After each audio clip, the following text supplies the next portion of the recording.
Thanks, Chair. Morning, Ian. And morning. There were many people cheered your appointment, and none louder than me. And it's really lovely to see you in post. Having worked with you at UKRI and seen you deliver world-class science and then turn it into an industrial programme and ambition. And we need more of that, as you've said. So it's lovely to see you. It's also lovely to see the three buckets. Although, can I make a suggestion, Chair, that we now switch to calling them something rather more appropriate? Priorities, programmes. As a trade envoy, selling buckets is really hard. We need to be selling big strategic priorities. But anyway. Which I agree with you entirely, but I think the government needs to make that switch. But I just want to put on record, I think the focus on three key strategic priorities, maintaining our excellence in blue sky, secondly, converting that into innovation-led growth for everyone, and thirdly, recognising we're in a global fist fight, a new geopolitics for sovereign advantage, and that requires some sovereign strategic missions, and I welcome it. I want to ask about three things, if I may. UKRI reforms and how we turn it into the Formula One engine that I know you want it to be, and it hasn't been. Secondly, outcomes, and thirdly, accountability.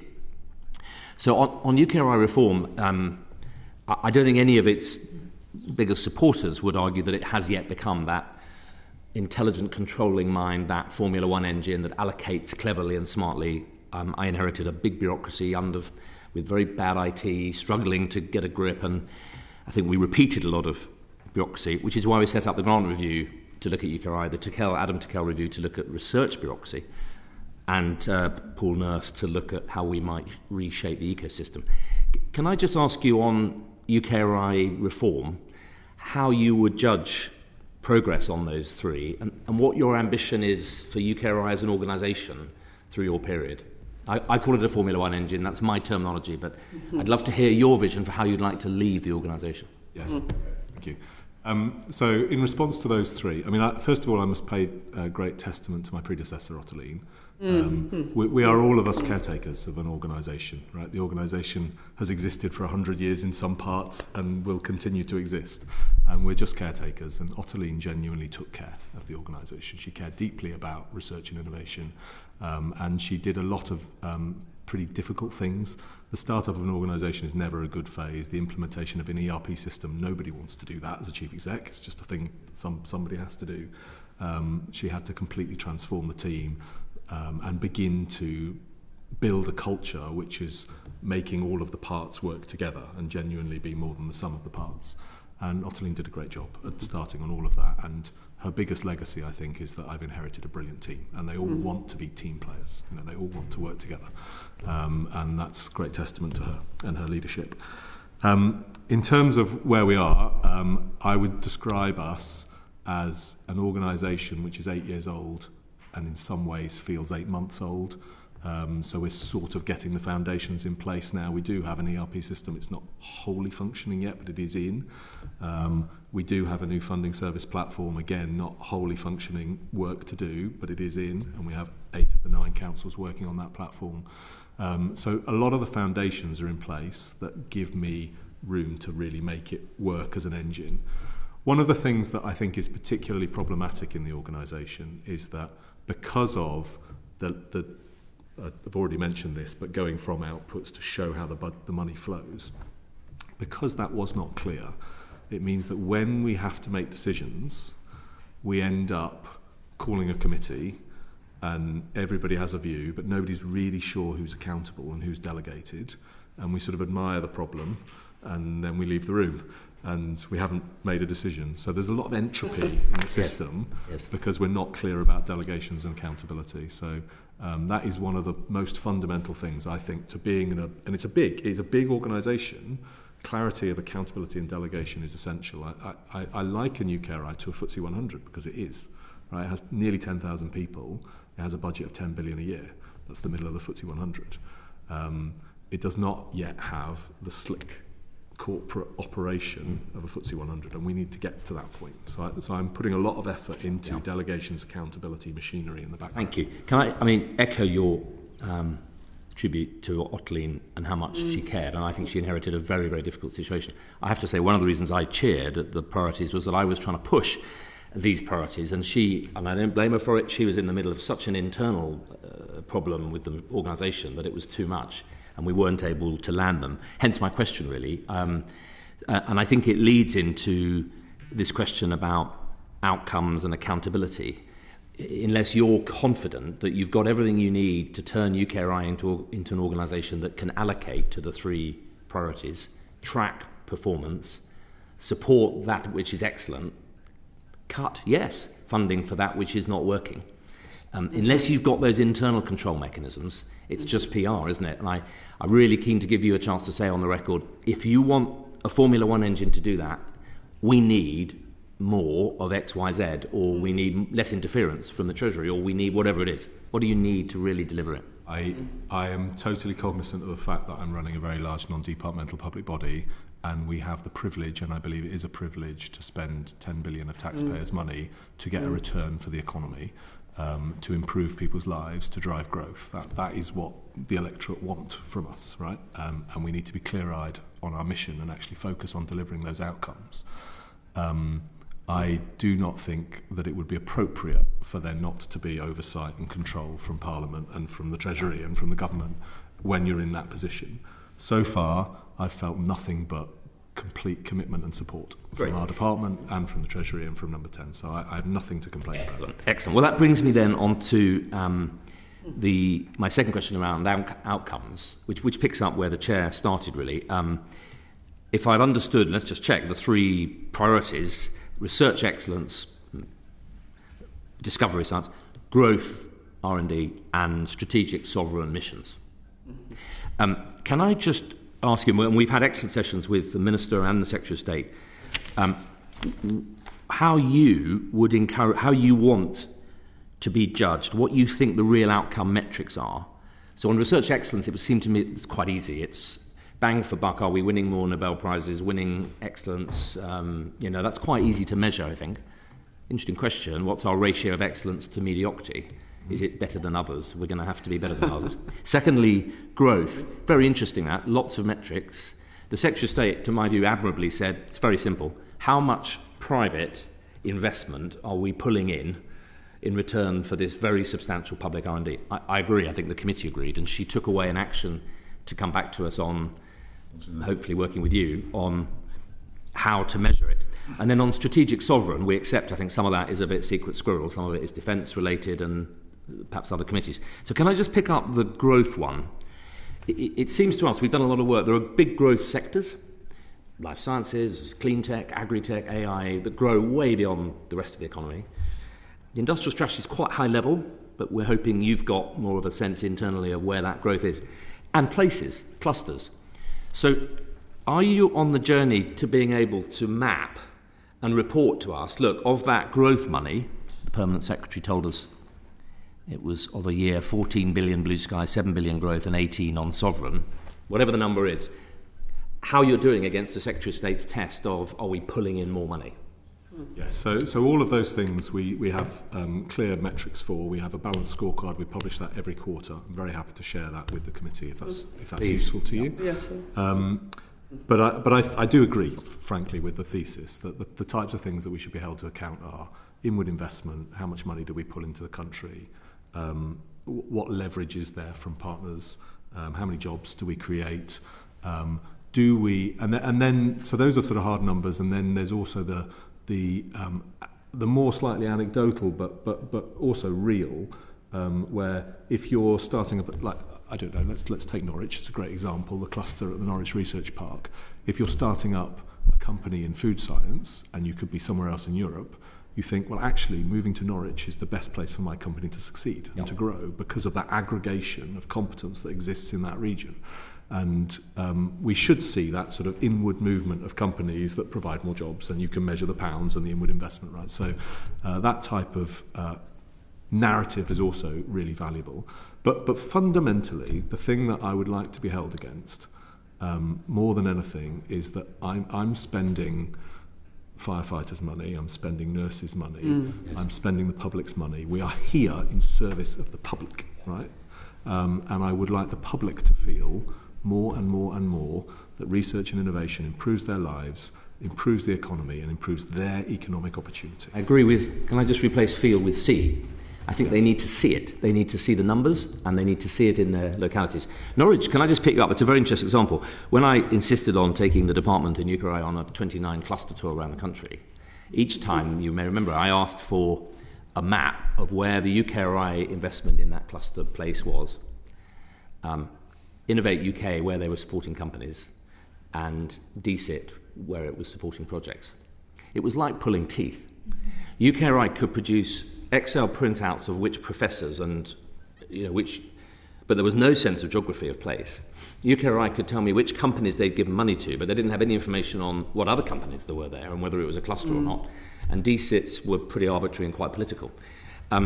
Where are you on the journey because to support you, we'd like to be able to have annual reports and say 3 priorities, funding's going up, clearly allocated, and it's working.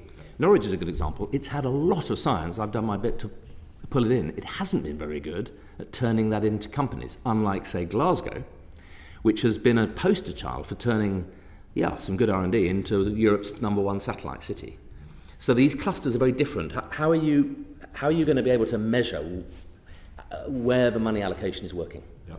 This comes to the root, actually, of one of the behavioural changes that I do want to bring to UKRI, which is that previously I would contend that the way we've made investments has been somewhat transactional and slightly tactical, and I would like to elevate that to having more strategic long-term relationships with places, with mayoral combined authorities, and also with our delivery partners, with universities, with companies, where they know that there's a continuity, that there's a commitment on our side, that is the place that we do a thing, and we're really going to really support you, so that they can then put match and investment into that, not thinking, oh, well, we've got a grant for 3 years, but I don't know whether it's going to continue in 3 years' time. So, hence the question. I totally agree. The first question about UKRI. Do you agree with me that where we want to get to, I appreciate it may not be by 4 o'clock today, but as quickly as we can, is all of us to be able to tell the public and the world, look, by sector, we're investing, it used to be 3 billion a year in life sciences. Now, that's roughly 700 through the MRC, what you might call blue sky, 1.5 through NIHR, which you might call applied, and then some other, which was growth related. And we used to do, but I used to be able to answer that question.